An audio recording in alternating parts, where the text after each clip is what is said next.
মন জুড়ে আলপনা আজ নতুন চালের ঘ্রাণ, রুশ হয়ে আকাশে আজ ভাসুক সবার প্রাণ।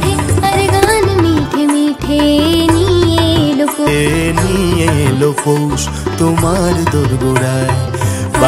নমস্কার বন্ধুরা, আমি পিয়ালি রুদ্রি খ্যাংলা হেসেলে তোমাদের সবাইকে স্বাগত জানাই। আজকে আমি তোমাদের বানিয়ে দেখাবো পাকন পিঠে। তো প্রথমেই দেখো কড়াইতে আমি অল্প দুধ নিয়ে নিয়েছি, তাতে একটু ঘি আর লবণ দিয়ে হালকা গরম করে ওর মধ্যে দিয়ে দিয়েছি চালের গুঁড়ি দিয়ে আমি ভালো করে নাড়াচাড়া করছি যতক্ষণ না হালকা দলা দলা মতন হয়ে যায়।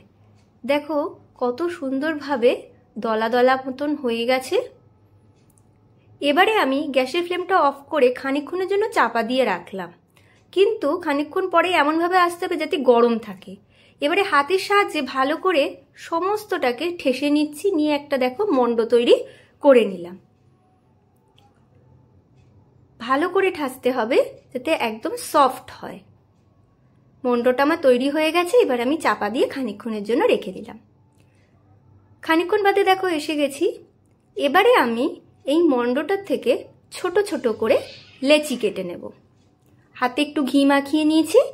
এবারে দেখো গোল করে হালকা লম্বা করে নিলাম, নিয়ে ঝাঁঝরি যেগুলো হয় না, ঝাঁঝরি হাতা, সেই ঝাঁঝরি হাতার মধ্যে অনেকে ছান্নিও বলে, ভালো করে চাপ দিলেই কিন্তু দেখো কত সুন্দর হয়ে যাচ্ছে। আর একটু কাত করে নিলেই জিনিসটা উঠে যাবে। দেখো কত সুন্দর ডিজাইনটা কিন্তু উঠে গেছে। এই রকম হবে, চাপ দিলে এরকম ভাবে হালকাভাবে তুলে নিলে এই রকম ডিজাইনটা হয়ে যাবে।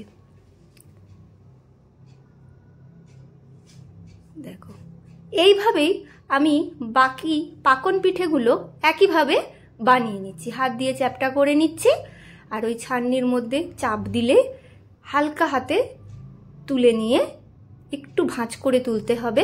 এই দেখো এরম ভাবে, দেখো কত সুন্দর উঠে গেল। তারপর একটু ছড়িয়ে দিলে দেখো জিনিসটা আমার রেডি পাকন পিঠে। দেখো আমার শেপটা কিন্তু দেওয়া হয়ে যাচ্ছে পাকন পিঠে। এইভাবে আমি প্রত্যেকটা পাকন পিঠে বানিয়ে নেব।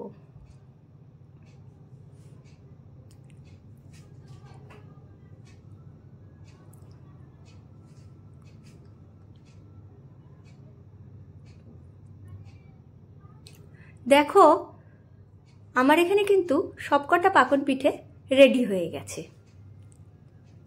এবারে আমি কড়ার মধ্যে দিয়ে দিচ্ছি 2 চামচ পরিমাণে ঘি, আর তাতে আমি দিয়ে দেব অল্প পরিমাণে একটু সাদা তেল।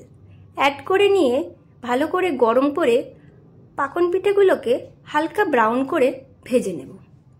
গ্যাসটা অবশ্যই ফ্লেমটা এখানে তোমরা মিডিয়াম টু লো ফ্লেম এরকমভাবেই কিন্তু করবে, হাই ফ্লেম দেবে না, তাহলে কিন্তু বেশি লাল হয়ে যাবে।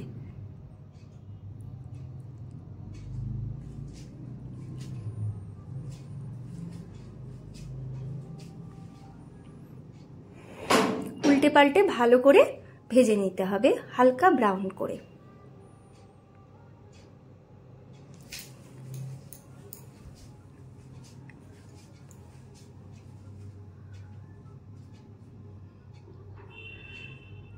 হালকা হালকা দেখো ব্রাউন কালার এসে গেছে।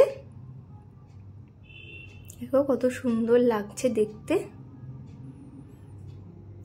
এবার আমি এই পাকন পিঠেগুলোকে তুলে নেব।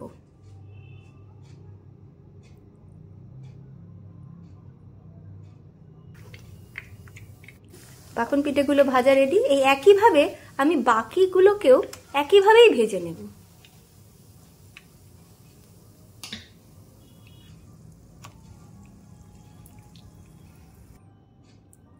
এরপরে দেখো কড়াইতে আমি বেশ খানিকটা দুধ নিয়ে নিয়েছি। ভালো করে ফুটিয়ে নিয়ে ওর মধ্যে দিয়ে দিচ্ছি এলাচের গুঁড়ো, দিয়ে ভালো করে নাড়াচাড়া করে নিচ্ছি।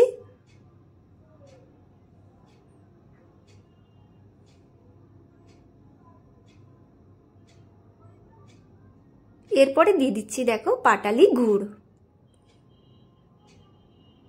তোমরা মিষ্টিটা নিজেরা স্বাদ মতো দেবে, তোমরা যেরকম মিষ্টি খাও সেরকম অনুযায়ী মিষ্টিটা দেবে। হালকা নাড়াচাড়া করলেই দেখো পাটালি গুড়টা গলে গেল, আর কত সুন্দর একটা রং এসে গেছে। বেশ ঘন হয়ে এসছে দুধটা। এই অবস্থাতে দেখো আমি দিয়ে দেব এর মধ্যে ভেজে রাখা পাকন পিঠেগুলো।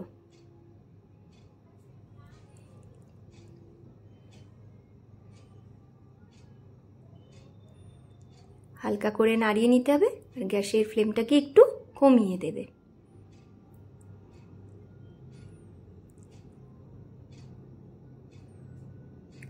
একটু ফুটতে দিতে হবে, একটু ফুটে এলেই আবারও হাতা দিয়ে একটু নাড়া দিবে।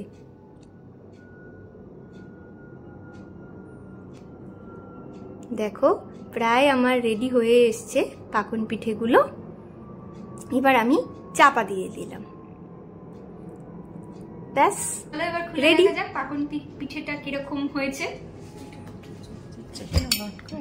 দেখো, কত সুন্দর হয়েছে। এবার দেখো আমি একটু প্লেটিং করে নিচ্ছি।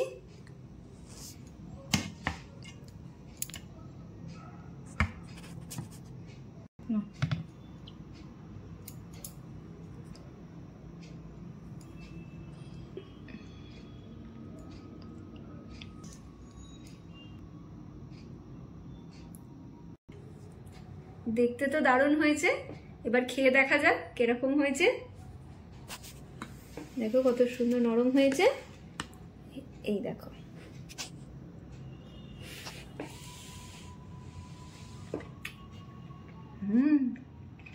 দারুণ হয়েছে কিন্তু বন্ধুরা, তোমরা কিন্তু বাড়িতে এটা অবশ্যই ট্রাই করবে। এটা খুব সুস্বাদু একটা পিঠে।